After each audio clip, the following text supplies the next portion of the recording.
అందరికీ నమస్కారం. ఈరోజు మనం మొక్కను ఏ విధంగా నాటాలో మనం తెలుసుకుంటున్నాం. కాబట్టి దీన్ని ఫాలో కండి అందరూ. ఇదే విధంగా మొక్కలు నాటి ఈ వనాలను పెంచండి. వన మహోత్సవంలో ప్రతి ఒక్క విద్యార్థులు భాగస్వాములు కండి అని విజ్ఞప్తి చేస్తున్నాం.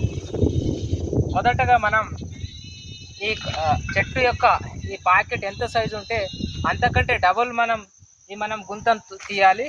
తీసిన తర్వాత కొంచెం మనం సాధ్యమైనంత వరకు తప్పకుండా అందరూ కూడా కొంచెం ఎరువు వేయాలి చెట్టు నాటే మొదలు. ఈ విధంగా ఎరువు వేసిన తర్వాత ఈ చెట్టు యొక్క ఈ కవర్ ఉంటుంది కదండి, ఇది మొత్తం తీసేయాలి. మొత్తం ఈ విధంగా మొత్తం తీసేయాలి కవర్ తీసిన తర్వాత ఈ చెట్టును ఇట్లా నాటాలి. నాటిన తర్వాత ఈ భూమిలో ఉన్నటువంటి మొదటగా తీసినటువంటి మట్టిని ఇక్కడ వేయాలి. అంటే ఇక్కడ వేసిన తర్వాత ఈ మొదటగా తీసిన మట్టిని ఈ గుంతలోకి వేయాలి మనం. అంటే మొదటగా తీసిన మట్టిని ఎందుకు వేస్తున్నామంటే ఈ పైన లేయర్లో చాలా పోషకాలు ఉంటాయి భూమి పైన, కాబట్టి అందుకనే ఈ మట్టిని వేయడం జరిగింది. తర్వాత ఎరువు కూడా ఉంటే కొంచెం వేసుకోవాలి. ఈ విధంగా వేసుకొని ఈ కొంచెం చెట్టు సపోర్ట్ ఉండాలి కదా, కొంచెం సపోర్ట్ ఉంటే ఈ విధంగా మనం చెట్టు కోసం సపోర్ట్ కట్టాలి.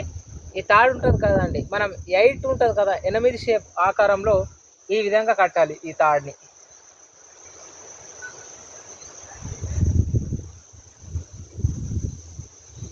ఇప్పుడు 2 అయితే 2 కూడా కట్టాలి.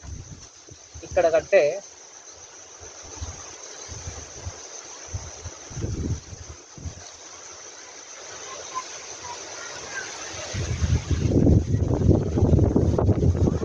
కట్టిన తర్వాత మట్టిని మరి చుట్టుముట్టు మనం పాదాలతోటి ఈ విధంగా, అంటే మొక్క గట్టిగా భూమితోటి అనుబంధాన్ని ఏర్పాటు చేసుకొని సపోర్ట్ బాగుంటుంది.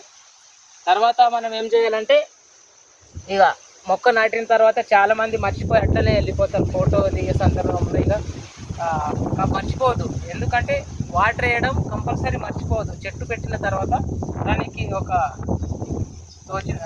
వాటర్ వేయాలి.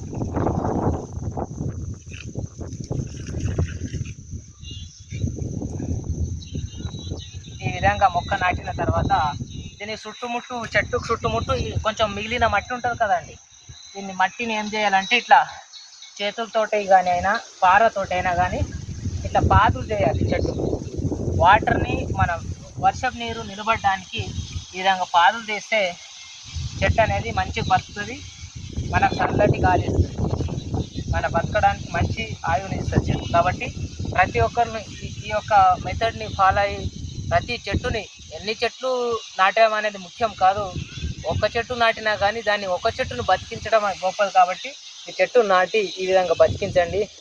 మీ పుడమి తల్లికి ప్రతి ఒక్కరు కృతజ్ఞత తెలపండి. నమస్తే అండి అందరికీ.